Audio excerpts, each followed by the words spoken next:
President Obama, of course, is getting ready for his trip to London, where he will try to sell his economic plan to the world leaders at the G20 summit. This is the president's first trip overseas since he went into office. The main purpose is to revive the world economy and to sell his plan for stimulus around the world. Let's bring in our panel. J.D. Foster is a senior fellow in the economics and fiscal policy at the Heritage Foundation, and Jason Rose, a former senior advisor to Mitt Romney's presidential campaign. Doug Schoen is our frequent guest and former advisor to President Clinton and a Fox News contributor. Doug, I read that there's about 500 people going on this trip. Yep. When you were with the Clinton administration, is that normal, or was the plane a little bit leaner than that? Well, the plane was a little leaner than that. I think that the 500 people speaks to the urgency attached to this meeting, but also of a consensus with the Europeans who don't agree with a lot of the stimulus and a lot of Angela plan. Gordon Brown's taking a lot of heat for lining up with this stimulus plan. He's got some very interesting opposition going on in Parliament these days. How do you think all this is going to go over? Well, it's going to be a very polite and warm discussion, but it's going to be very energetic behind closed doors. There's a fundamental disagreement of approach between the supersized stimulus plans and the more normal-sized stimulus plans that different countries are pursuing. The United States is now in a supersized model, and that is making many governments around the world very uncomfortable because we're all capital markets borrowing money, and that all this borrowing is eventually going to drive up interest rates. Angela Merkel is right to be very concerned about this. Jason, you brought up an interesting point when you were talking earlier, and that is that Saab in Sweden, they decided, you know, we're not going to help out Saab. And this comes on the day that we're hearing that, you know, the rope is just going to keep being let out, basically, to our own automakers in this country. What do you think about that?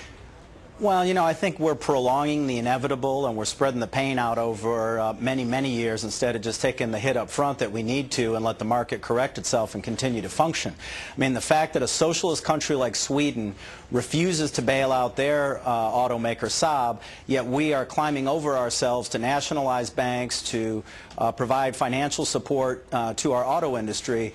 To me, I feel like I live in the bizarro world. And if you look back to the 1970s and the recession that we experienced, it was the pro-growth policies of Ronald Reagan and Margaret Thatcher, and by that I mean low taxes and regulatory reform, that helped pull those countries out of the recession. In terms of economic performance. Right now, Gordon Brown and Barack Obama are doing the exact opposite, right, which is adopting Keynesian economic policy to just spend our way out of it, and Doug, they're expecting the same result.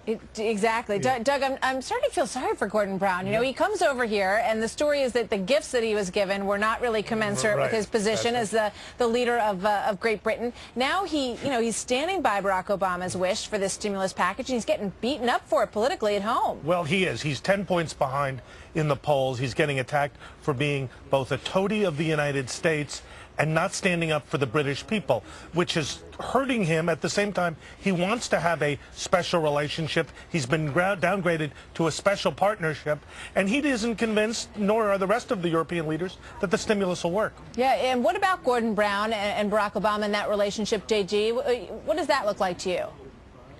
Well, I think my panelists have said it right. Gordon Brown wants a special relationship. He's frankly looking to Barack Obama to help pull his political coals out of the fire, but when he was here visiting the United States, he was treated shabbily by the Obama administration.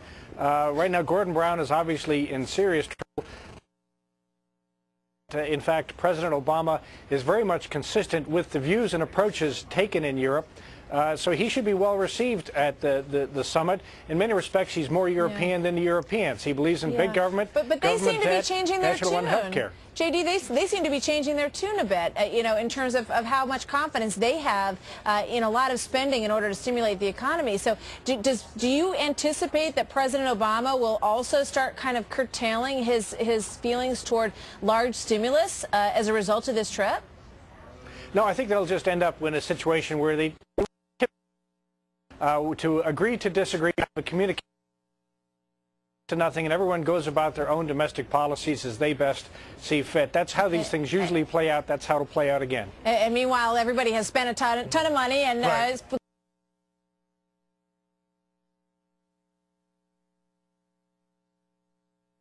First trip when he went. He was treated with respect and a little wariness. And I think what we're going to see this time is that there's where economy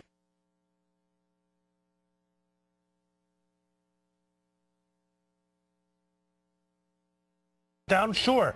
Where do we put the detainees? That's a different question. Europeans don't want them, and they don't want a lot of what Obama Good is point. promising. You know what? We have a lot of serious issues on the table, and we should really get down to brass tacks and do some effective work here at this meeting. Gentlemen, thank you. J.D. Foster, Jason Rowe, and Doug Schoen. Always good to have you all.